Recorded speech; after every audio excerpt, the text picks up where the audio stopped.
We don't need that Clutterbuck for our Coffee Experts Club. You know what I'm saying?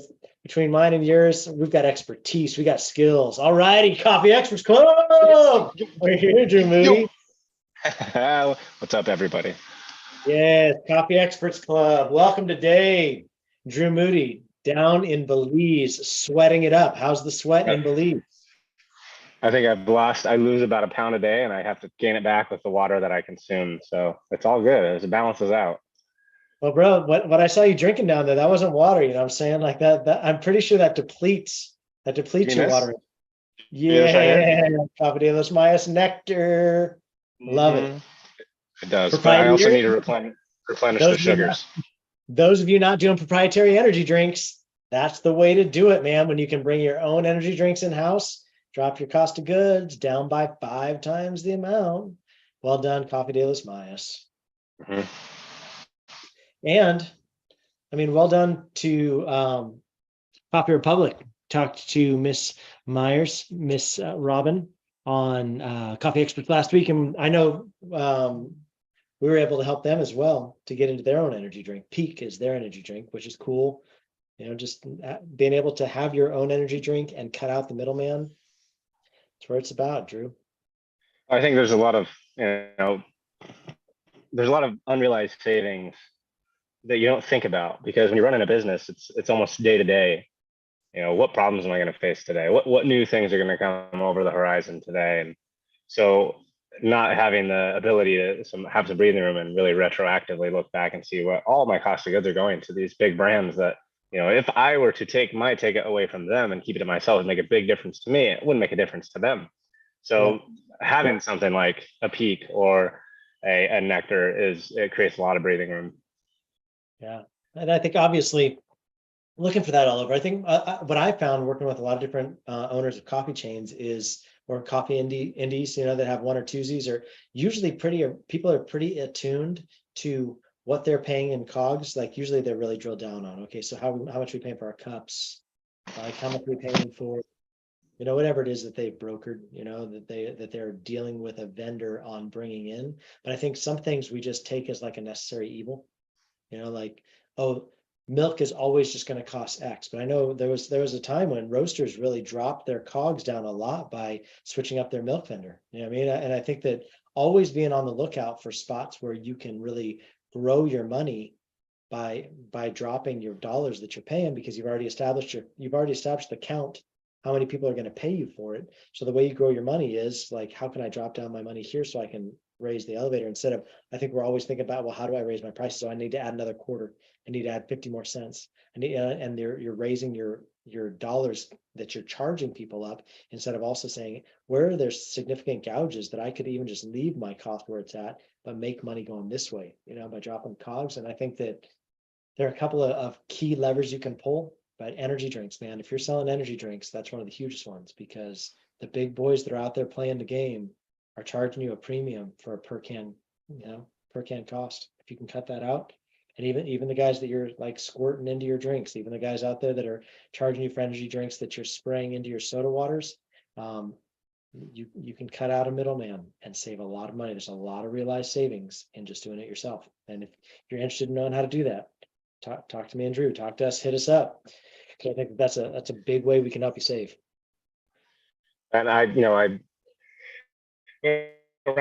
rounds and rounds about how we could save money at roasters, and we never pulled the trigger on it. But I always thought it would be a great idea to have a dairy farm, have our own cows, have make a little brand with our logo on it for our dairy Sounds like something De Los Mayas might be able to pull off. You know what I'm saying? So I mean, if it can happen anywhere, it can happen in Belize, bro.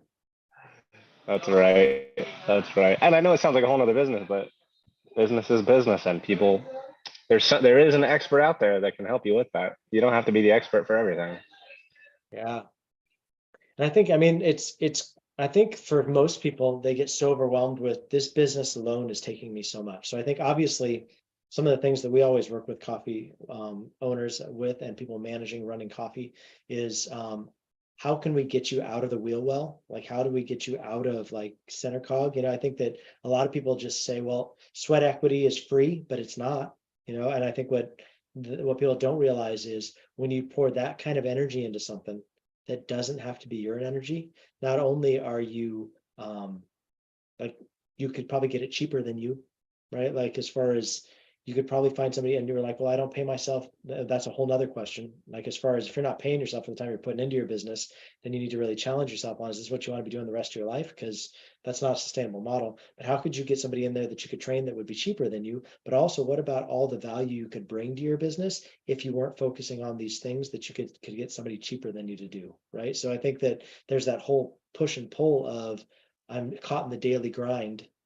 And it's just taking all my time. But I think once you can like delegate those duties down to somebody that's looking for an opportunity to elevate up, we're going to delegate them down, so somebody can elevate up. It allows you to elevate into a spot of, could there be other ancillary businesses, like a dairy farm, whatever it is, like whatever else you're dreaming, that operate outside of the primary business, that could actually bring savings back to this business and possibly be more revenue that comes in for you and take less finance burden off of this business. Because I think that that's the other thing that I see a lot, is so many business owners that live under the pressure of their business having to perform because they're looking for their own money to come out of their business, instead of, no, what if I distributed what I need, Aaron as a business owner, across several businesses, and that takes some of the burden off of what this one business has to perform and spreads it out across several businesses, and creates new job opportunities and creates savings for other businesses that I can pour back into. So I think that there are a lot of things to be said for, I know if you're overwhelmed listening to this, you're probably like, that guy's a dick. Like, as far as you're probably overwhelmed thinking about what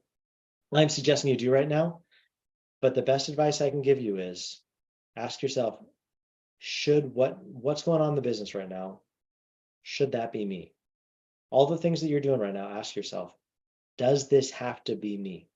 Or is there somebody else that I could train, pass it off to, so that I could delegate down to elevate up, so I can begin to ask the bigger questions of, how do we make more money besides just expecting coffee purchasers to drive through my drive-through? There's other ways to make money outside of that with coffee. And the more creative you can begin thinking, the more revenue there's opportunity for. What do you think of that, Drew? I've seen people go from being the Energizer bunny within their business to dragon and not really knowing what changed, as far as energy levels go and motivation. But usually what it is they do get bogged down. When you begin the business, when you start the business, it's your baby, it's your vision. You are the business. And so you are the Energizer bunny. And most of the things you do, almost everything you do, is probably an inspiring thing, because you see it changing your business, you see it changing the world, you see it changing your community. That becomes inspiring. But once the wheels begin to turn, and you begin to be able to delegate some of those tasks away, you can get pushed into the things you don't like, just because you don't know how to hire out, or you don't know how to train out, you don't know how to delegate properly. And that's where you lose your energy the most, because when you can work a 10, 12-hour day and then at the end of the day still have energy, that's when you're working in your brilliance. That's when you're working in your genius, so to speak. And when you're working 8 hours a day doing something you don't like, then 8 hours seems like a 15, 16-hour day, because it's something that bogs down the brain, times 10 more than doing something you love. And I think for most people, for me personally, the reason I'd start a business is to do what I love. I want to continue to do what I love, not accidentally fall into the crevices of the business that my brain doesn't have any real, expertise in. Yeah. And 100%, because that's it right there. What you just nailed on there at the end is probably the biggest drain out of any entrepreneur that's out there, is what your brain, how'd you say it? Well, my brain doesn't have the energy, or what you said something really good there. Expertise. Yeah, well, my brain doesn't have the expertise to be dealing with. I think that a lot of times we wander into the pool and feel like, well, nobody else is here to do this, so it must be me. But man, how much time are you taking away from the business by you making that have to be you, instead of, no, let's reassess. Does that have to be me? Now, I do think you want to have a working knowledge of everything that's under your hand, but you shouldn't have to be the expert of everything that's under your hand. And I think when you feel like you have to be the expert of everything, oftentimes you become like the expert of nothing, really, because you're so thinly spread, instead of saying, no, I'm going to find my lane. This is what I'm going to lean into as the entrepreneur. This is what I'm going to begin to task out. And for a lot of people, that can be finance, like they're still doing their own bookkeeping. They're still doing pieces of business that they probably should have farmed out to somebody smarter than them a while ago, because the dangers are, maybe they've learned something at the beginning that served them well at the size they started at, but the bigger and bigger they get, you really should have an expert, right? You should have somebody that's a professional doing certain things, and that frees you up to do the thing that you can't hire a professional to do. And that is be a visionary for your brand. Like, where is this thing going? Nobody can answer that but you. So I think that try and get into that vein more of what are new ways I could create revenue? What are new ancillary businesses I could be starting? How could that feed into existing businesses? How could I be creating jobs and providing for more families and also be growing my net worth because I've spread out my opportunity to grow? And I think that keeping you out of the things that drain you the fastest, because usually it's the things that we don't have expertise in, that we're trying to shove ourselves a square peg into a round hole. The hole's exhausted, the square peg's exhausted, everybody's exhausted because it's not the way it was intended to work. And as much as we love to be the jack of all trades, it doesn't end up working out that way in the long run when you're doing everything all the time and juggling. You can only juggle for so long. And there's, while it seems like a daunting task to look for ancillary businesses or way to benefit the community or to create more jobs, it's, to me, if you were able to step back, take a breath and look at the bigger picture, it's more of a daunting task to just keep doing the stuff over and over and over and over that you're going to keep having to do over and over and over and over. And there's no light at the end of the tunnel, working hard. And as you know, to create a business, the big push is usually at first, the first year, 2 years, it's a huge push. It's on your shoulders.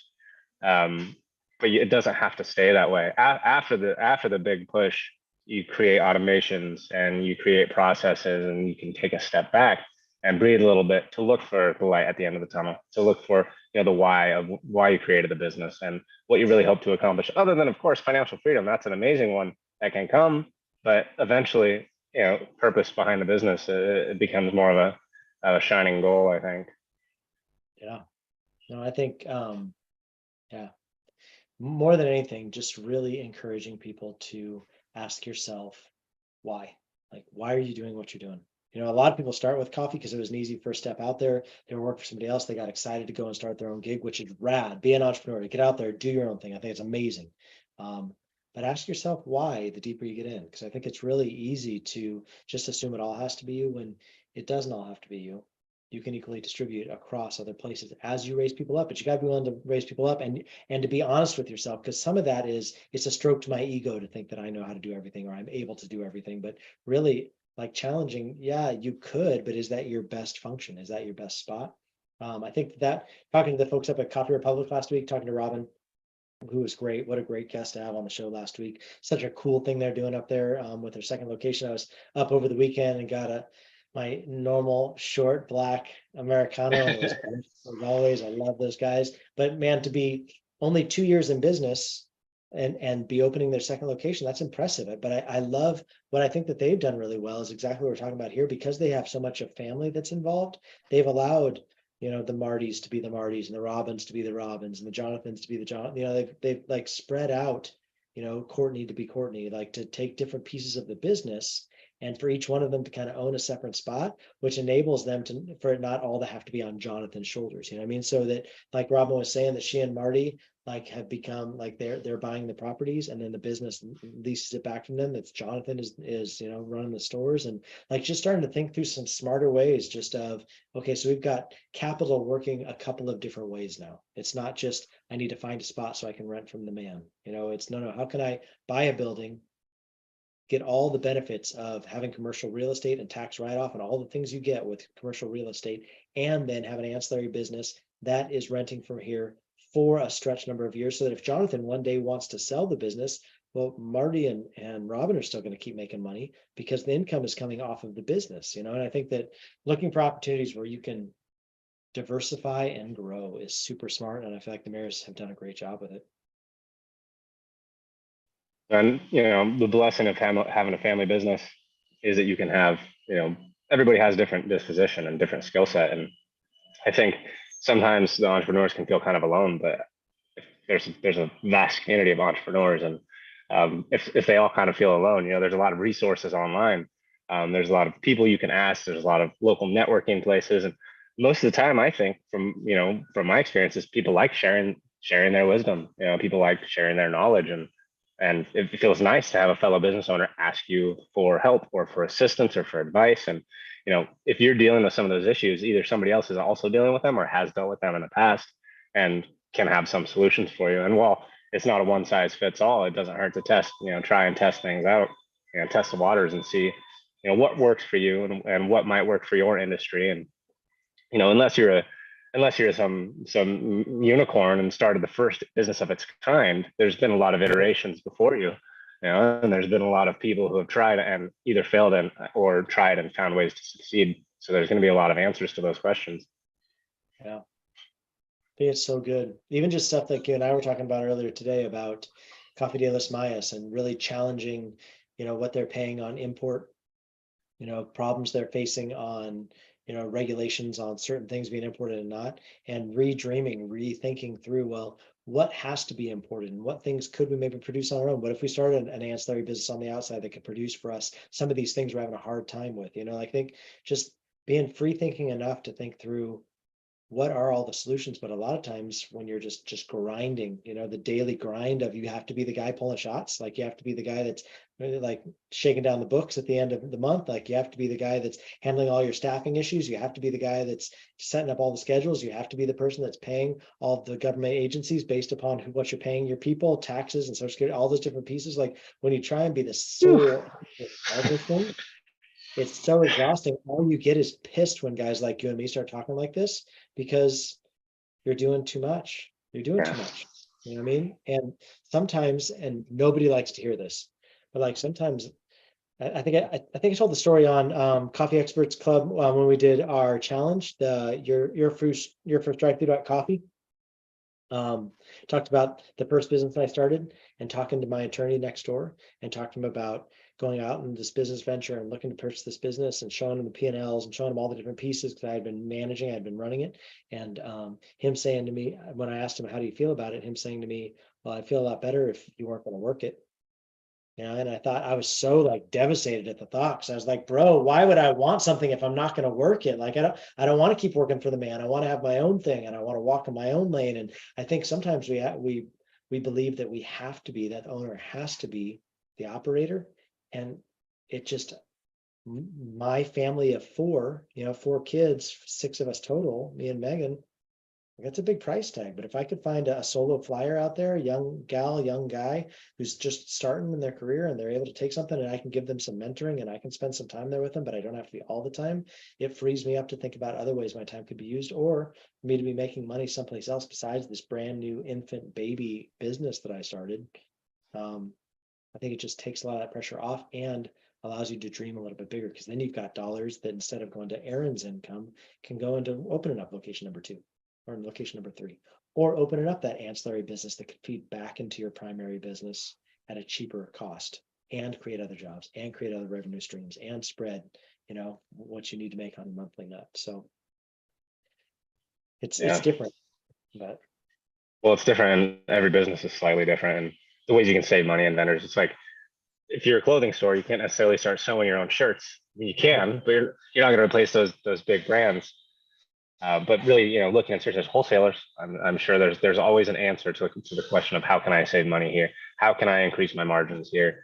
And like you said, if you're the one pulling the shots, it's not necessarily easy. But brainstorming, taking the time is easier than just doing it forever. Taking a little bit of brain space and quiet time, writing down. When you wake up at night, or I've woken up at night worried about X, Y, and Z. If I write it down, I can go back to sleep. But if I don't write it down, it wakes me up again, and then it wakes me up again, and then by the time I woke up in the morning, I forgot some of them, and then they'll wake me up the next night. And so, taking the time to really figure out what it is that wakes you up at night and what it is that's scaring you and the anxieties that you have, because we're all gonna have anxieties. From a small business to huge business to lone entrepreneur to having a full team behind you, there's going to be anxieties. And taking the time to really chisel out some space inside your head for some peace is worth taking the time to chisel out that space. And I will say to that point, because I think that's a really good point of making the time. I think that's something that we've seen happen over and over again that really helps people is listen, set up a weekly meeting with leaders in your business that are doing things. You know what I mean? And if you don't have those people, make some people leaders enough to be able to have those meetings. You know what I mean? And you may feel like, man, I'm just burning dollars. I'm just paying people to sit and talk, but I don't know. It's it's in those times that you're able to determine what are the things that need to get done, who should be getting these things done, and it cuts down on all the chatter. I think a lot of people are like, well, I'm always working with the same people. I know what needs to get done, but the bottom line is you know what needs to get done from your perspective. But what if you employed multiple brains to all be thinking and crowdsourcing on that same information? And then when you get together, you drop them into an issues list. You know, we obviously advocate for EOS, Entrepreneurs Operating System level 10 meetings, L10 meetings. But man, if you can drop it on your issues list on your L10 meeting and you come in there and you triage through that issues list and it becomes a to-do. And then next week I'm asking David, did he get his stuff done? Because we decided David was the guy that should be owning that, should be doing it. I think that just saves you all, like what you're talking about, all that brain space. I wake up in the middle of the night, I go straight to the issues list. I drop in the issues list, and then I don't think about it until I roll up on our meeting on Wednesday to have a conversation, and then we can have more conversation around it then. So I think creating channels for yourself of how do I best organize the things that need to get done, and realize that not all the answers, not all the solutions have to be me. In fact, it's probably better if they're not.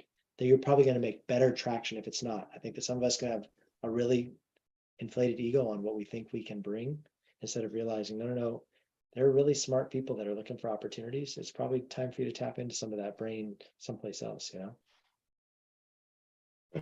Well, and I'd rather have a button to call on an expert for everything I need and stay within my lane and try to have everything that those experts have in their brains. Because not to, suppress my own ego, but I know I'm not as smart as some of those experts. So having them on speed dial or, through WhatsApp is I think a lot more beneficial for, peace of mind and for the business, from working from, seeing Roasters grow from small to large. I saw us be able to pull experts, and Aaron, you're one of them, that help us really elevate where we were and where we're going. And you don't want to see when you're the one holding your business back. You don't want to see it. It's hard to see it. But I grand opening day on for De Los Mayas, there was a point where I was no longer helping the team so much, and Aaron kicked me out of the store and told me to go eat and take a nap. And I didn't want to see it, of course. But I'm getting an old dog here now as a barista. But that's just a simple example. Little things, asking the people around you and taking the criticism as a proper critique, because generally the people working with you want the best for the business, because that is their job. So well, some of their feedback might not necessarily be beneficial. A lot of it's going to show you where you can improve, and that may be letting go of some things that you hold on to dearly.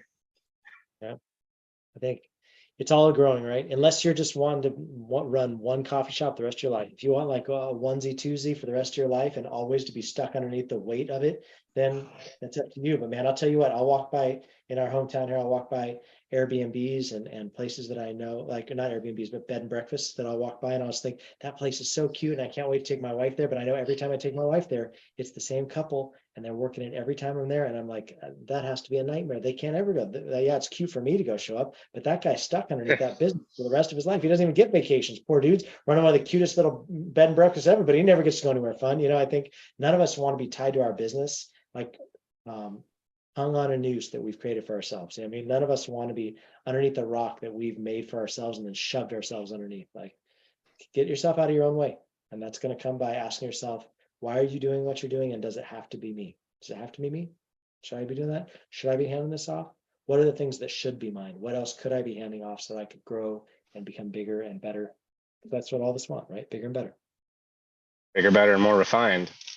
Yeah. And if you're asking yourselves those questions and you're watching this video, your collab team has some answers.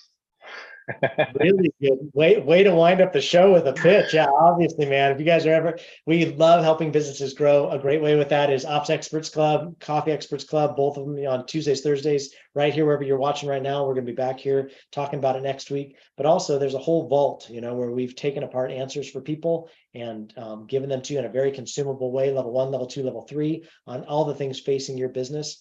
Both of them can be found at those two places, opsexpertsclub.com or coffeeexpertsclub.com. Great spots to find great solutions from being under the hood of dozens of businesses just like you. We've just refined it, given you the tools and given you some great experience along with it. So check those things out. Drew, thanks for the plug. Thanks for hanging out with me on Coffee Experts Club. Ben Clatterbuck, get over your sickness. Hope you're feeling better soon. And we'll talk to you guys next week on Coffee Experts Club. Cheers.